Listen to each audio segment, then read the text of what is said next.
everybody is having a wonderful day. Bullhorn Betty! Bullhorn Betty is here. Many of you know I had a very eventful evening that wasn't the best in the world, but that's okay. Baby girl is doing fine. I decided until I find out what's going on with the other dogs, I left Delilah at my mom's just for a day or two, just to, you know, I got to get that settled and I got to figure out what I'm going to do about the dogs.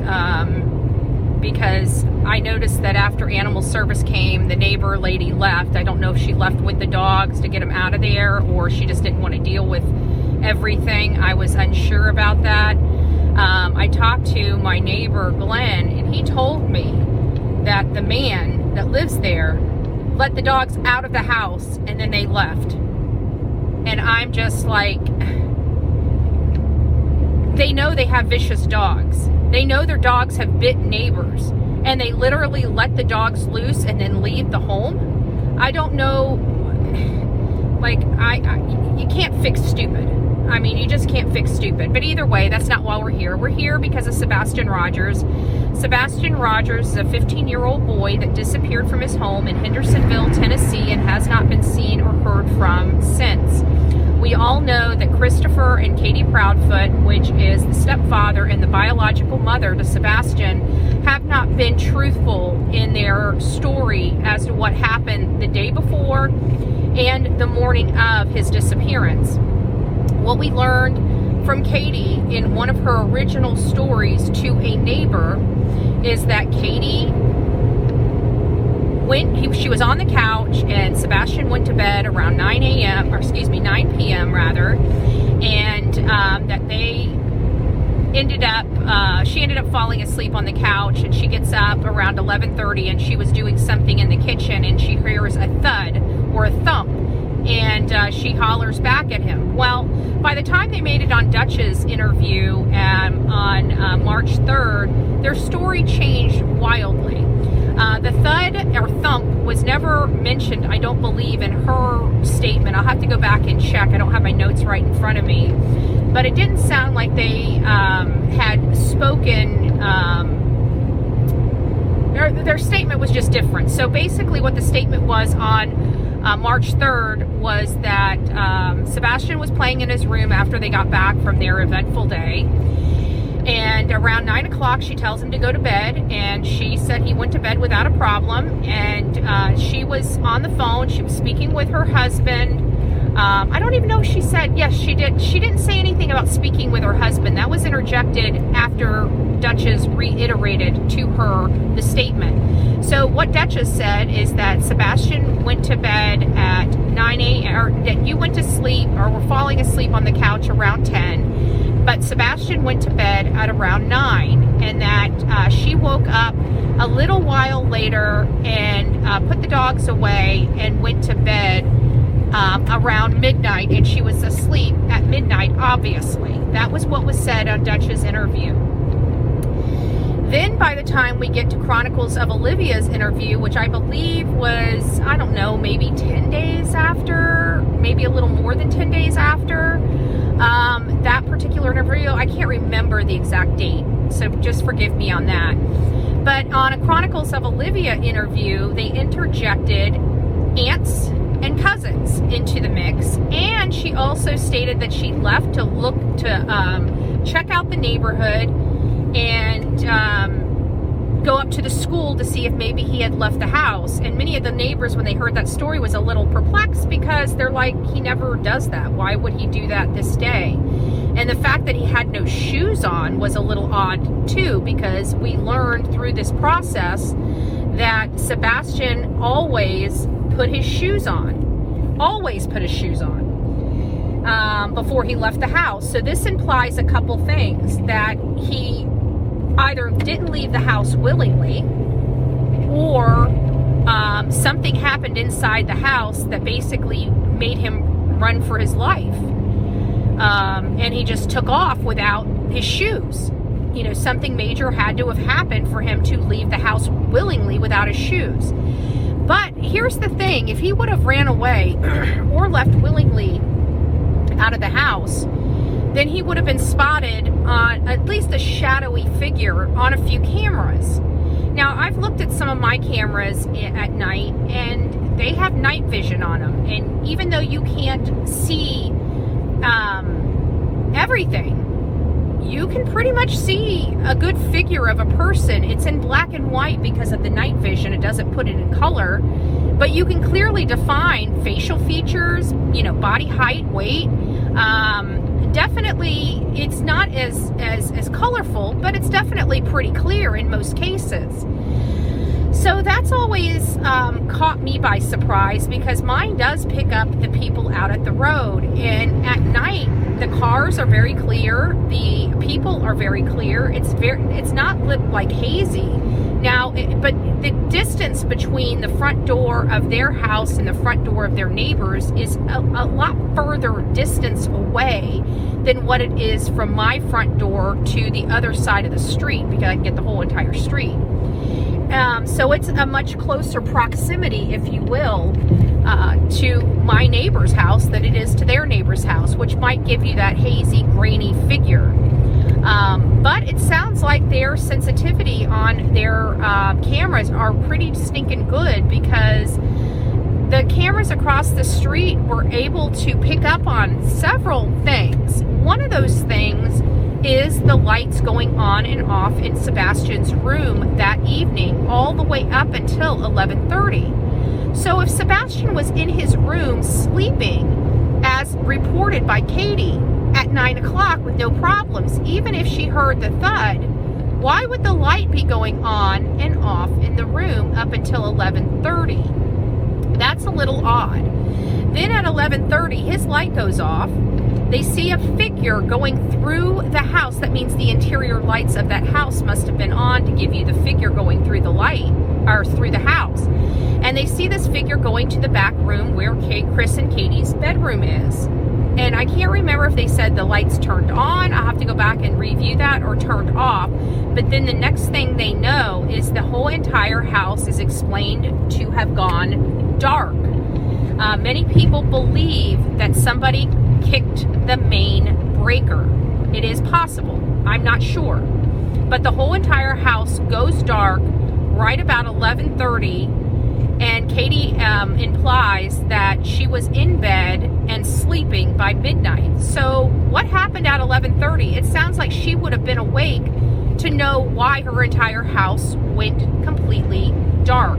Those are questions that we need to answer, and we don't have answers for them other than what Katie has been telling us is untrue.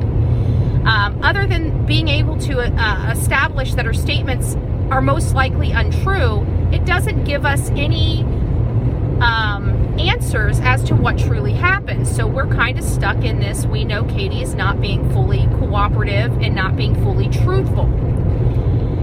So after the house goes completely dark, I don't know if they picked up any flashlights in the house, any other type of lights in the house, but I definitely don't believe that Sebastian Rogers would have known to kill the breaker. And how would he have to kick the breaker back on after he left the home without his parents knowing?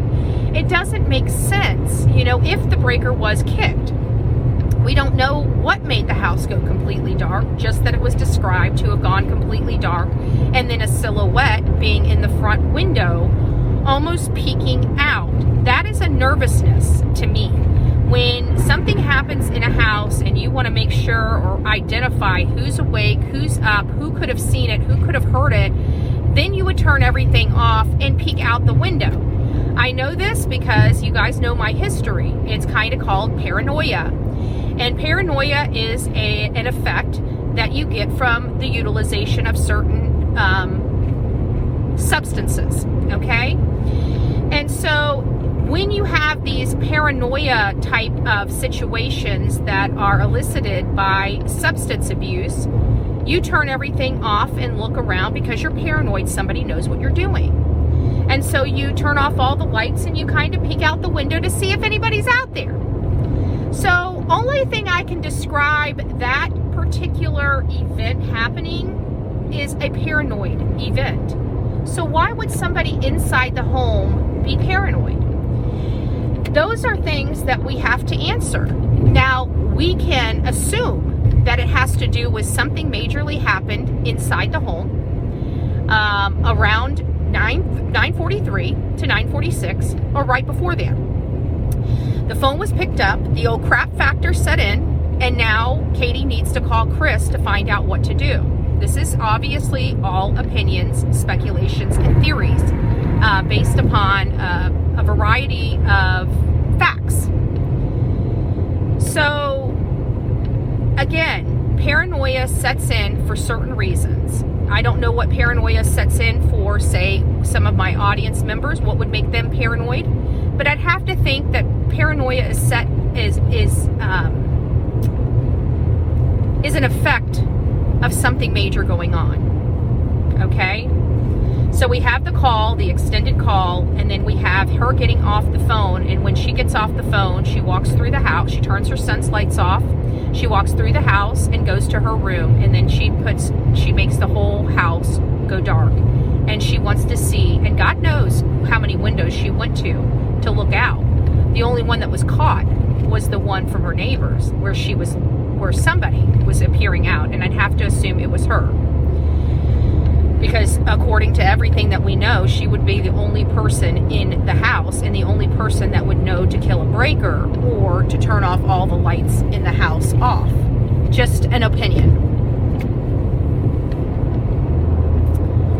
So then a few hours later, I would say that this happened at 11:30, so about 3 hours later, all of a sudden, a vehicle pulls up and turns off their lights.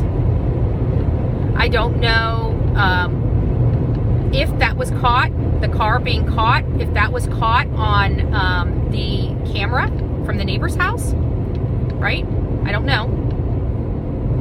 I would have to think that they thought it was there, and the way you look at that camera, you think it's looking in a different direction, and it would not pick up a car being parked right there because of the direction that the camera appears to have.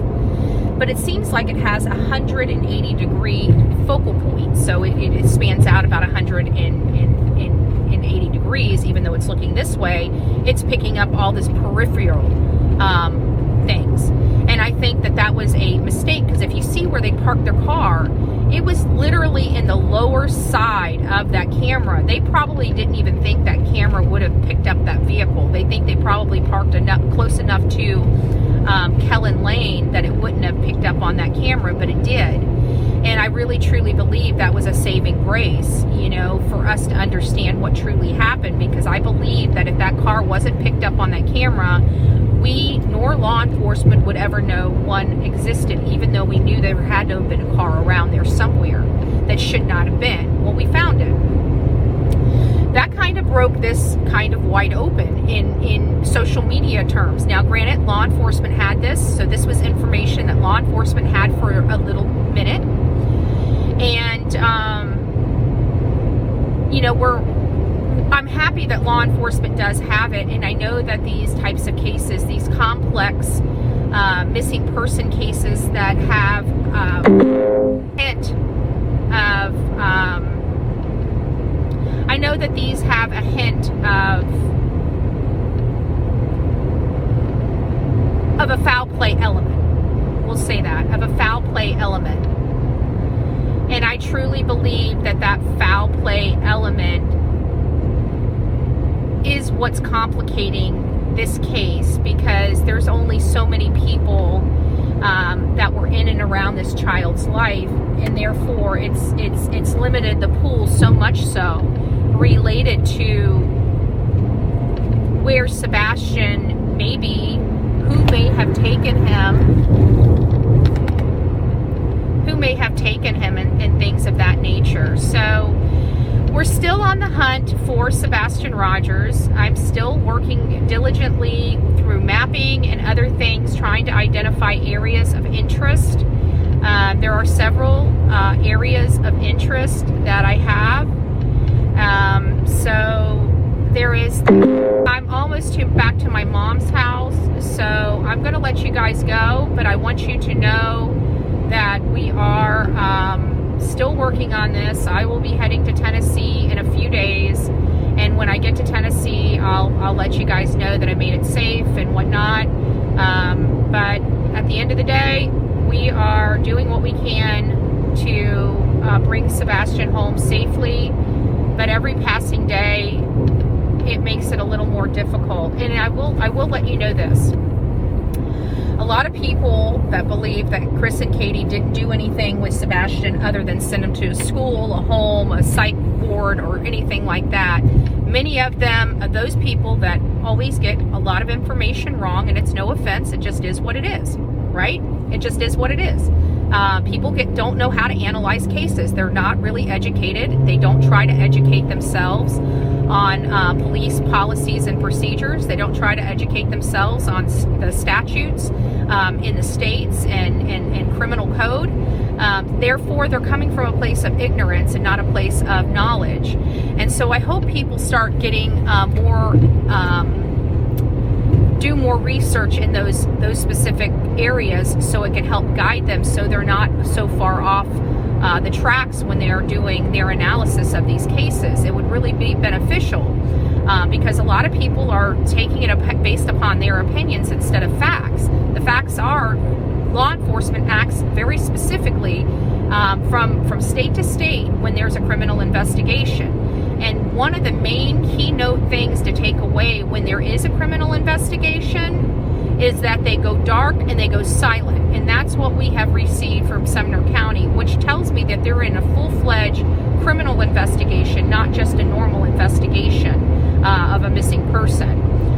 This child hasn't been seen, but getting back to what I was originally getting at is that everybody said that let's see how quickly Sebastian resurfaces after Faith has gone home. Well, Faith, from my understanding, has been home for about a week, maybe a little over a week as we sit right now. And so Sebastian hasn't just magically appeared, okay? And we have to take into consideration, Chris wanted Sebastian gone before he got Faith, period. And guess what? He got Faith while Sebastian was gone. He told Katie, it's your child or it's me. Well, it seems like Katie is childless and with Chris. So it sounds to me like she made her decision on who she wanted in her life. These are just things that I personally believe. Now, the facts of the matter are, she was allegedly went to bed and woke up in a locked home. Everything was still secure, but her son was gone. That in and of itself does not make sense, especially when they're adamant. Had somebody came into their home, come into their home, they would have known. So how could they know if somebody came in their home but can't realize that their son left their home? It doesn't make sense. None of this makes sense. This is word salad. This is word salad. This is constantly moving their story around to fit their narrative. And that is a red flag and very problematic when you're saying you're being truthful about what happened to your child. These things don't typically happen with parents that have missed their child. We've had a lot of missing children over the years. We have a lot of body cam footage of the parents and the parents' reaction to their missing child. You know what I'm saying? Yet, in this case, Chris and Katie's behavior doesn't mimic any of it. As a matter of fact, they only act like Trezell and Jacqueline West and Don and Candace Wells. They act like criminals. That's something to be said. Anyways, guys, you have a great day. This is not going to be my last video. When I get to a stopping point, I will be sure to come back and say hi to each and every one of you. I love you. Have a great day, and God bless you.